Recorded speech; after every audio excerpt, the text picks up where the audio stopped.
Selamat pagi, saya ucapkan kepada Dr. Zuraini dan rakan-rakan sekalian. Kumpulan kami akan membentangkan pengajaran pendidikan moral tingkatan 4 bidang 5 Insan Bermoral, iaitu unit 2 Pribadi Mulia Hiasan Diri.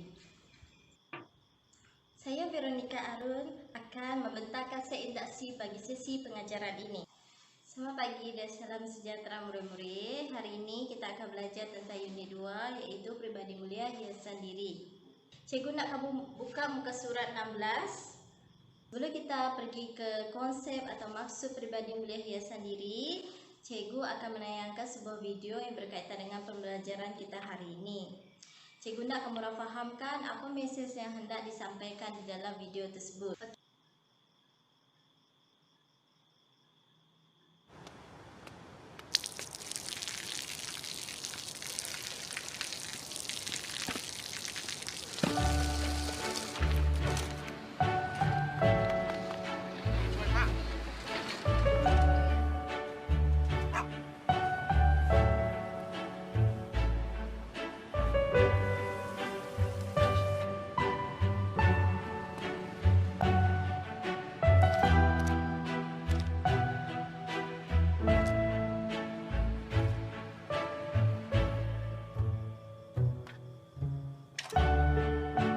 เขาจะได้อะไร ถ้าเขาทำแบบนี้ทุกวัน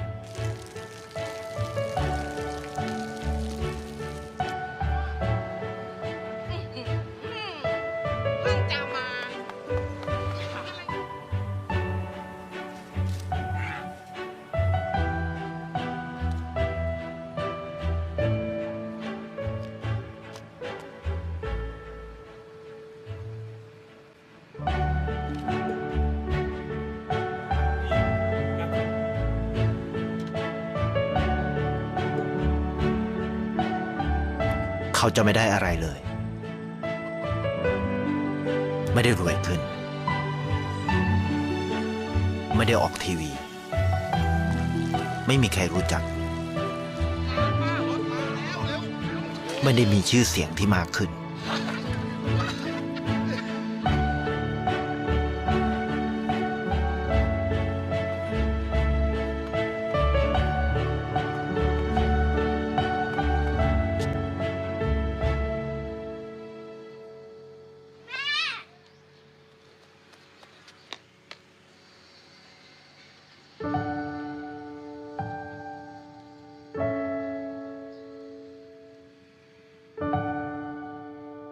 เพราะสิ่งที่เขาได้ คือได้แค่ความรู้สึก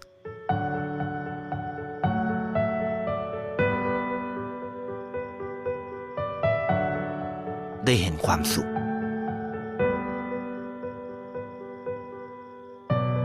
ได้เข้าใจ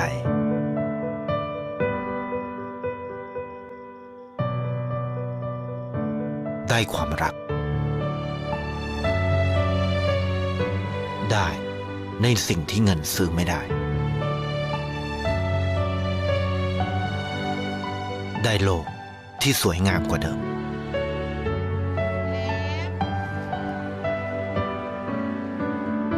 ในชีวิตคุณ อะไรคือสิ่งที่คุณต้องการมากที่สุด ไทยประกันชีวิตเชื่อในความดี Kamu semua dah tengokkan video tu tadi? Dah fahamkan apa yang mesej yang nak disampaikan dalam video kan? Jadi cikgu nak seorang wakil beri pendapat kamu tentang video tersebut. Okey, terima kasih Patrick. Apa yang kawan kamu sampaikan itu tadi memang betul mengenai video tersebut. Video ini memaparkan tentang kepribadian mulia seseorang. Di dalam video ini, walaupun lelaki tersebut mempunyai kehidupan yang biasa, tetapi dia mampu melakukan perkara yang baik. Tambahan pula, di dalam video ini, kita boleh lihat lelaki tersebut bukan hanya membantu sesama manusia, tetapi dia juga membantu haiwan dan tumbuh-tumbuhan.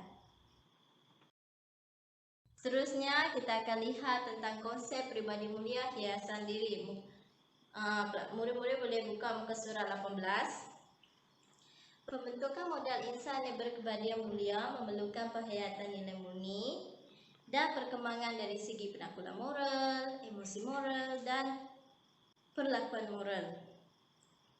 Kepribadian mulia ini juga bermaksud sifat terpuji dan nilai yang dimiliki oleh seindividu tersebut. Kepribadian mulia ini kita dapat bentuk melalui latihan serta amalan kesederhanaan dalam kehidupan seharian, sehinggalah ia menjadi tabiat dan kebiasaan bagi kita. Terdapat beberapa ciri individu berkepribadian mulia. Yang pertama adalah ikhlas dan jujur dalam setiap tindakan. Sebagai contohnya, kita ikhlas dan jujur dalam membantu seseorang tanpa mengharapkan balasan atau ganjaran.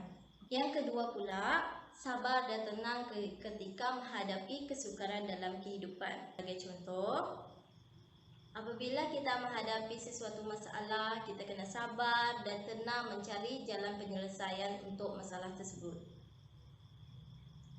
Untuk yang ketiga pula adalah berpegang teguh pada nilai moral. Sebagai contohnya, apabila kawan baik kita sendiri hendak mengajak kita pergi merokok, ponteng kelas, kita hendaklah tolak dia dengan cara baik atau memberitahu dia bahawa perkara-perkara itu tidak baik dilakukan. Okey. Di sini kita boleh lihat bahawa kita berpegang teguh pada nilai moral kerana dia dapat membezakan perkara baik dan perkara yang buruk.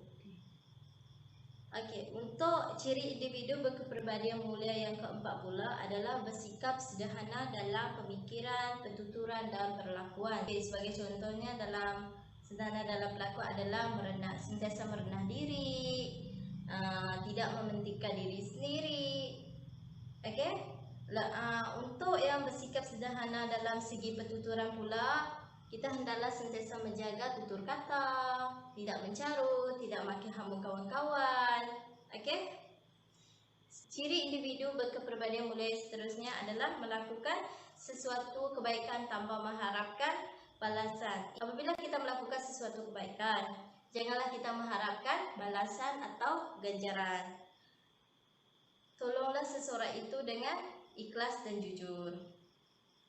Okey, untuk ciri individu berkepribadian mulia yang terakhir adalah berusaha bersungguh-sungguh untuk melakukan kebaikan. Okey, sebagai contohnya adalah kita hendaklah bantu seseorang itu dengan bersungguh-sungguh.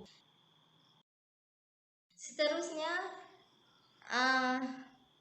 kita dah tengok ciri individu berkepribadian mulia ini kan. Bagaimana untuk menjadi seseorang yang berkepribadian mulia. Jadi, sekarang kita lihat dalam muka surat 19. Bagaimana kita hendak mempraktikkan kepribadian mulia dalam diri kita, keluarga, rakan sebaya, masyarakat dan negara. Okey, yang pertama, cikgu akan terangkan dalam diri kita pula. Dalam diri kita, bagaimana kita hendak mempraktikkan kepribadian mulia itu adalah dengan menjaga batasan pergaulan serta bersikap pemaaf dan berani mengakui kesilapan diri. Tidak semua orang yang mampu, tidak semua orang yang berani mengakui kesilapan diri. Okey, seterusnya dalam mempraktikkan kepribadian mulia, kita juga memerlukan sokongan daripada ibu bapa dalam kehidupan. Dalam konsep rakan sebaya pula, cara kita hendak mempraktikkan kepribadian mulia dalam diri kita adalah kita menegur kesalahan rakan kita dengan cara yang baik apabila dia melakukan perkara yang negatif. Okey, untuk masyarakat pula, cara kita hendak mempraktikkan kepribadian mulia adalah melalui membantu mangsa banjir, melibatkan diri secara sukarela dalam program kemasyarakatan. Okey. Dalam negara pula, kita mempraktikkan kepribadian mulia dengan mengelakkan diri daripada melakukan penularan fitnah tentang negara. Sebagai contohnya, kita tidak menyebarkan berita palsu dalam media sosial untuk menjaga keharmonian dalam negara. Okey, untuk pengajaran yang seterusnya akan dibentangkan oleh Cikgu Anifah Hana. Terima kasih. Selamat sejahtera dan selamat pagi semua. Cikgu akan teruskan pengajaran tentang kepentingan berkepribadian mulia. Setiap individu harus mengetahui kepentingan berkepribadian mulia agar tidak mudah terpengaruh dengan tabiat yang negatif. Untuk makluman, kamu semua boleh merujuk buku teks di muka surat 20 untuk melihat kepentingan berkepribadian mulia bagi seseorang individu. Di dalam buku teks tersebut ada disenaraikan 6 kepentingan berkepribadian mulia.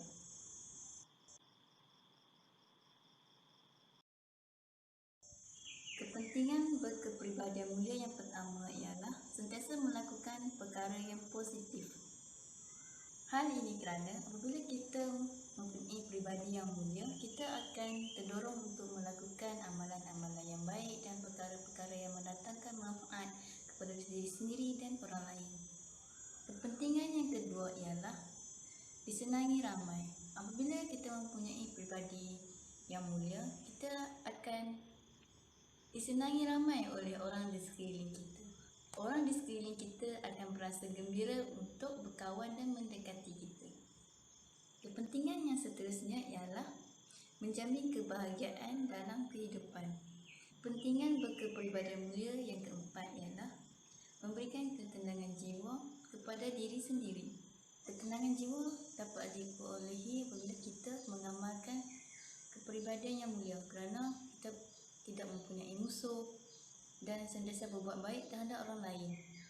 Kepentingan berkepribadian mulia yang kelima, dihormati dan dipandang mulia oleh orang lain.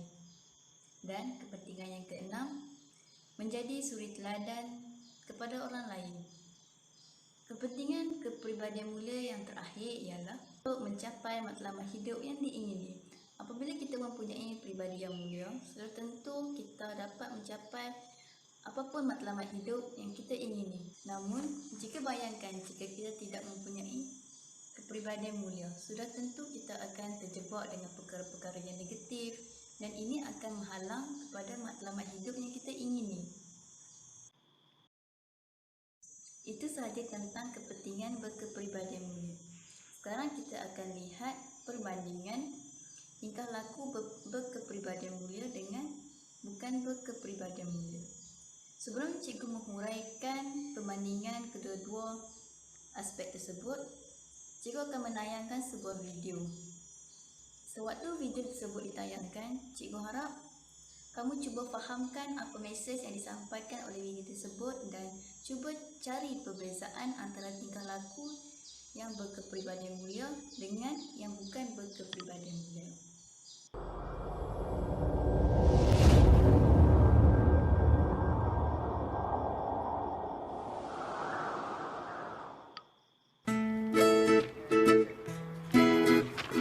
Bang, result kau macam mana? Result aku semua straight A. Mak mesti bangga dengan result ni.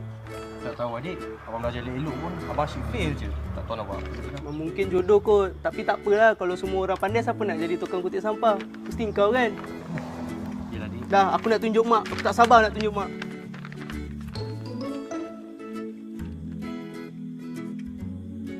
Mak mesti bangga dengan keputusan aku. Aku tak sabar. Mak! Mak! Assalamualaikum! Mak! Tengok result dia, Mak! Mak! Assalamualaikum, Mak! Salam. Apa kau jerit-jerit? Ni keputusan adik, Mak. Alhamdulillah. Macam ni lah anak mak. Tahniah adik. Berkat usaha adik, Mak. Cikgu komen apa tentang keputusan adik ni? Tu yang belakang tu macam mana? Mesti fail tu. Jom dek, mak dah masak, mari kita masuk makan. Mak.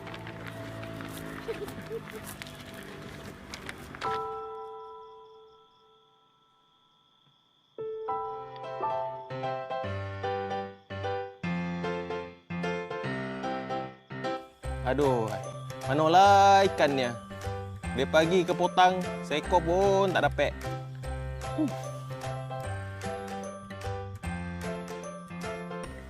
Woi, Fik! Ui, omak kau. Oh, wujud dan. Buat apa ni? Mancing lah. Takkan menyolam pula. Bergurau. Ni kau di mana ni? Shopping kau? Ambil besar-besar. Barang untuk sambung belajar. Kat mana? Kuala Lumpur? Apa barang Kuala Lumpur overseas sana, kat London. Ush, London. Oh, ni dengan abang kau sekali lah ni. Abang aku tak tahu nak cakap pasal ni. Tak tahu lah. Malas nak ambil tahu. Kau jangan situ. Dia buruk-buruk yo. Abang kau juga. Abang tak abang lah. Dah tak apa lah Fik. Aku nak bagi tahu mak aku ni pasal benda ni. Okey lah Fik, aku gerak dulu. Yolah. Okay. Tak nak join sekali. Tak apa. Aku mancing kat sana nanti je lah. Okey Fik. Assalamualaikum. Assalamualaikum. Mak. I'm home. Ambos, dah bila pula anak mak jadi masalah celup ni? Adik dapat sambung belajar kat London, Mak. Ya, Alhamdulillah. Apa dalam beg adik ni? Ya, adik ada belikan baju untuk Mak sikit. Oh, terima kasih. Jangan jadi macam abang kau tu. Sampai sekarang tak jadi, tak ada buat apa. Tak cari kerja, nyusahkan orang aja. Abang, Mak. Tak tahulah nak cakap apa dah. Asyik, nak kita buka puasa main nak main. Mak okey tak? Mak, Oh, mak sakit dada lagi. mak.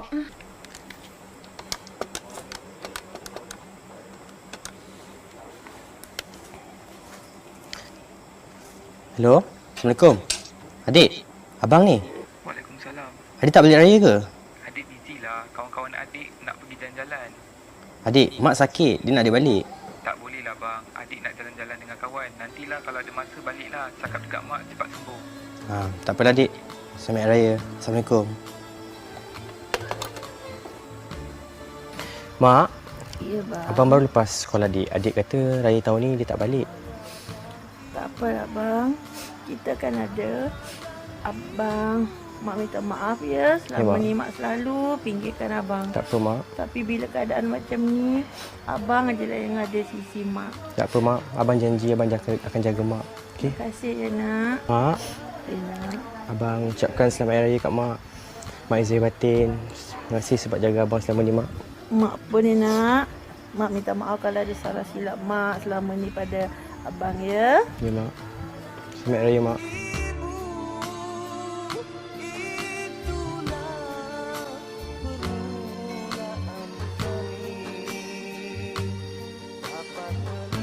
Okey, kita dah menonton video tersebut.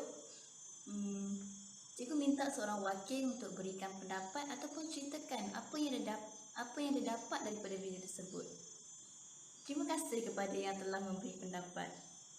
Apa yang diceritakan dan pendapat yang diberikan oleh rakan kamu itu betul dan cikgu akan ulas sedikit saja tentang video tersebut. Di dalam video tersebut kita dapat lihat perbezaan antara peribadi seorang abang dengan peribadi seorang adik. Kita dapat lihat dalam video tersebut, walaupun abangnya mendapat keputusan akademik yang tidak cemerlang, tapi dia mempunyai kepribadian yang mulia, kepribadian yang baik. Namun, kita lihat pula sikap si adik, walaupun dia dapat keputusan yang cemerlang, tapi itu tidak menjamin dia mempunyai pribadi yang mulia. Oleh itu, kita dapat simpulkan kepandaian dalam akademik bukan penentu kepada akhlak seseorang itu. Untuk melihat perbandingan tingkah laku, kamu boleh lihat di muka surat 21, iaitu di situ terdapat perbandingan antara tingkah laku berkepribadian mulia dengan tingkah laku bukan berkepribadian mulia. Kita mulakan dengan tingkah laku berkepribadian mulia. Yang pertama, sanggup menghadapi cabaran dalam kehidupan. Seseorang yang mempunyai pribadi yang mulia, walaupun mempunyai pelbagai kesusahan, cabaran dalam hidup, dia tidak berputus asa untuk mencapai kejayaan. Dan hal ini berlainan dengan seseorang yang bukan berkepribadian mulia. Individu yang bukan berkepribadian mulia akan mudah berputus asa dalam usaha mencapai sesuatu kejayaan.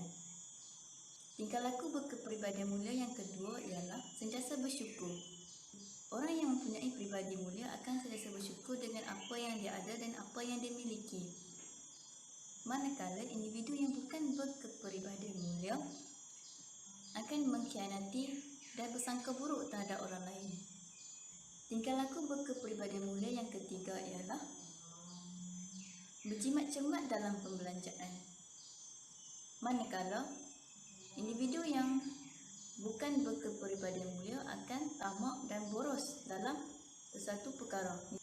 Misalnya, individu tersebut akan boros dalam aspek makanan, pakaian dan wang pembelanjaan yang diberikan oleh keluarga. Tingkah laku berkepribadian mulia yang keempat ialah bekerjasama dan saling menolong. Bekerjasama dan saling menolong ini meliputi berbagai aspek, sama ada individu tersebut menolong keluarga, rakan-rakan ataupun orang-orang di sekeliling dia. Manakala individu yang bukan berkepribadian mulia akan mementingkan diri sendiri. Individu tersebut hanya mementingkan dirinya sahaja dalam sesuatu situasi. Tingkah laku berkepribadian mulia yang kelima ialah amanah. Individu yang mempunyai pribadi yang mulia akan bertanggungjawab dan amanah dalam setiap tugas yang diberikan kepadanya. Namun, individu yang mengamalkan tingkah laku bukan berkepribadian mulia pula akan mengamalkan sikap misalnya tidak jujur dalam melaksanakan tanggungjawab yang diberikan. Tingkah laku berkepribadian mulia yang terakhir ialah sederhana dalam pertuturan dan perlakuan. Manakala tingkah laku bukan berkepribadian mulia yang terakhir ialah pemarah dan tidak sabar. Seseorang yang mempunyai tingkah laku bukan berkepribadian mulia akan menjadi seorang yang panas baran dalam menyelesaikan sesuatu masalah dan terburu-buru dalam menyiapkan sesuatu tugasan. Oleh itu, setiap individu haruslah mengamalkan kepribadian mulia agar dapat melahirkan insan yang bermoral. Dengan ini, terdapat hidup dalam keadaan yang selesa, sejahtera dan harmoni. Sekian, terima kasih. Baiklah murid-murid, sebentar tadi kita telah mempelajari ciri-ciri individu berkepribadian mulia dan juga cara-cara untuk mempraktikkan kepribadian mulia. Sekarang kita akan buat satu aktiviti berdasarkan pembelajaran kita sebentar tadi. Siapa ketua kelas? Benjamin, tolong cikgu edarkan kertas berwarna ni kepada kawan-kawan kamu. Baiklah, semua sudah dapat kertas? Baiklah, aktiviti kita pada hari ini adalah menghasilkan kad kepribadian mulia. Jadi, cikgu nak kamu menghasilkan satu kad yang mengandungi cara lain untuk mengamalkan kepribadian mulia dalam kehidupan seharian yang merangkumi aspek diri, rakan sebaya, keluarga, masyarakat dan juga negara. Lepas ni, cikgu akan memilih siapa-siapa di antara kamu untuk membentangkan kad kepribadian mulia kepada semua. Baiklah, semua sudah siap? Kalau sudah, cikgu nak beberapa orang untuk sukarela membentangkan kad masing-masing. Kad apa? Kad kepribadian mulia. Okey, yang di belakang sudah siap? Daniel? Sarah? Okey, kalau sudah kita akan mulakan pembentangan. Okey, ada sesiapa tak volunteer untuk membentangkan hasil kad kepribadian mulia? Kalau tiada, cikgu akan pilih. Okey, baiklah, Daniel sukarela untuk membentangkan kad. Jadi marilah kita sama-sama dengar pembentangan daripada Daniel. Baiklah, kita telah mendengar beberapa rakan kita membentangkan kad masing-masing. Jadi aktiviti kita pada hari ini telah pun tamat.